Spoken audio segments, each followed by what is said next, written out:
नमस्कार, कृष्णा न्यूज में आपका स्वागत है। भारत विकास परिषद शाखा कोंच का दायित्व ग्रहण समारोह सद्भाव मंडप में हुआ संपन्न। समाचार विस्तार से। कोंच नगर में भारत विकास परिषद शाखा कोंच के दायित्व ग्रहण समारोह का आयोजन कोंच नगर के हाटा स्थित सद्भाव मंडप में बड़ी धूमधाम और गरिमामय वातावरण में संपन्न हुआ। समारोह में झांसी रेंज के डीआईजी केशव कुमार चौधरी मुख्य अतिथि के रूप में उपस्थित रहे, जबकि विशिष्ट अतिथियों में पुलिस अधीक्षक जालौन डॉक्टर दुर्गेश कुमार, मुख्य विकास अधिकारी राजेंद्र कुमार श्रीवास, एसडीएम कोंच ज्योति सिंह और भारत विकास परिषद बुंदेलखंड प्रांत के प्रांतीय महासचिव राजेश चंद्र गुप्ता, पालिका अध्यक्ष प्रदीप कुमार गुप्ता उपस्थित रहे। कार्यक्रम का सफल संचालन शिक्षक राजेंद्र कुमार दुबे ने किया।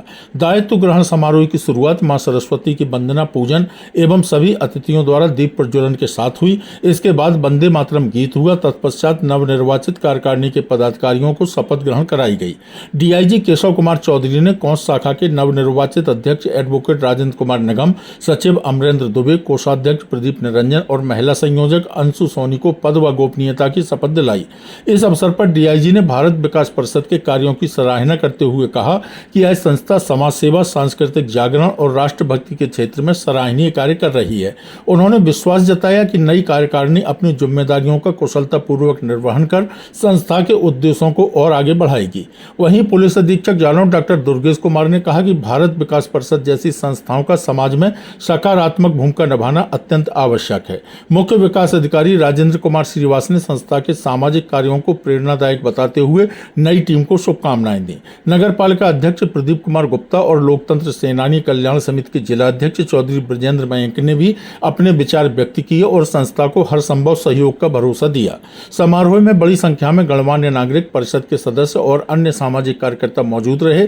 कार्यक्रम के अंत में छात्राओं सहित यूपीएससी परीक्षा उत्तीर्ण करने वाले अश्विनी शुक्ला को अतिथियों ने स्मृति चिन्ह और प्रशस्ति पत्र देकर सम्मानित किया। वहीं भारत विकास परिषद अध्यक्ष सहित कार्यकारिणी ने अतिथियों को स्मृति चिन्ह भेंटकर सम्मानित किया। सभी अतिथियों और पदाधिकारियों का आभार व्यक्त किया गया।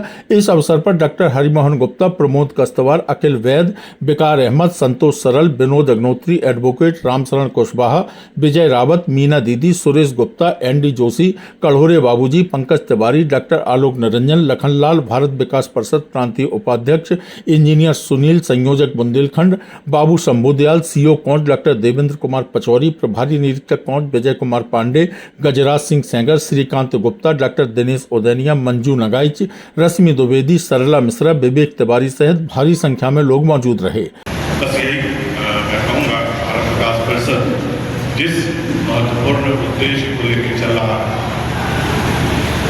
पिछले जो इसका स्थापना वर्ष है 1963,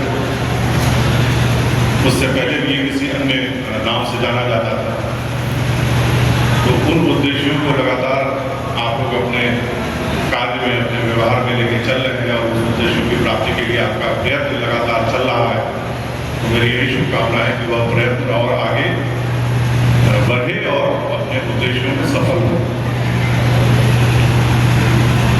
अभी हमारे पूर्व वक्तागण ने संस्कार की बात को आगे बढ़ाया और संस्कार भी आपके संस्था के उद्देश्यों में एक है। मैंने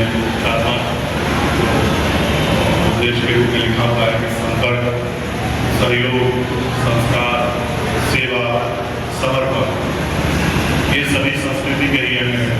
हमारे भारतीय संस्कृति में ये सभी भावनाएं विकसित हुई और जैसा कि हमारे एसपी साहब ने कहा कि कोई भी चीज़ें एकाएक या अचानक नहीं होती, बल्कि उसके लिए बहुत शोध की जरूरत होती है, शोध होता है, अनुभवजन्य ज्ञान होता है और फिर कोई चीज़ें, कोई मानक या कोई निष्कर्ष स्थापित होता है। तो जो भी हमारी सांस्कृतिक विशेषताएं हैं, जो हमारे शास्त्रों में लिखा हुआ है, वह ऐसे ही नहीं लिखा गया है, बल्कि उसमें एक लंबा, एक व्यापक अनुभव हमारे मनुष्यों का रहा, शोध रहा है। जैसे वैज्ञानिक शोध होते हैं, जैसा कि इसके साथ कहा कि प्रयोगशाला की शोधें होती हैं, जिससे हम लोग भौतिक संसाधनों को उपलब्ध करते हैं, इसी प्रकृति में से उसको खोजते हैं और फिर अपने सुविधा के लिए, अपने उपयोग के लिए उसका प्रयोग करते हैं। उसी तरह सांस्कृतिक चीज़ें मानव जीवन को आगे बढ़ाने के लिए, मनुष्य को इस पृथ्वी पर उपस्थित अन्य प्रजातियों से अलग रखने के लिए मेरे पर कुछ दर्शन खोजे गए, कुछ आचरण खोजे गए, व्यवहार खोजे गए, और उसी को हम लोग संस्कृति कहते हैं, सभ्यता कहते हैं। और वही हमारे मनुष्यों ने हमें दिया था, जिसको लेकर हम अपने इस भारतीय संस्कृति पर गर्व भी करते हैं। और भविष्य में जो विश्व गुरु की संकल्पना है कि भारत विश्व गुरु बनेगा, वह विश्व गुरु इसी ज्ञान के बल पर बनेगा। और विश्व गुरु हम लोग बनेंगे ही नहीं, पूर्व में भी थे, और पूर्व में भी विश्व गुरु हम लोग कैसे थे? तो इसी ज्ञान के बल पर थे। जब हमारे मनीषी, हमारे जो विद्वजन थे, हमारे जो दार्शनिक थे, वह अपने यात्राओं के माध्यम से पश्चिम के देशों से जुड़े, वहाँ के लोगों ने हमारे ज्ञान को हाथ दिया, और उसी ज्ञान पर शोध करके, उसी ज्ञान पर रिसर्च करके उन्होंने नई नई खोजें की। और आज हम लोग अपने उस ज्ञान पर थोड़ा सा जो है वो हम लोग का विश्वास दिखा, और उनका विश्वास मजबूत हुआ। उन्होंने उन्हीं ग्रंथों को अपने भाषा में अनुवादित करके और उस पर खोज करके उन्होंने आज जितनी भी उपलब्धियाँ आप लोग देख रहे हैं, उस उपलब्धियों को हासिल किया।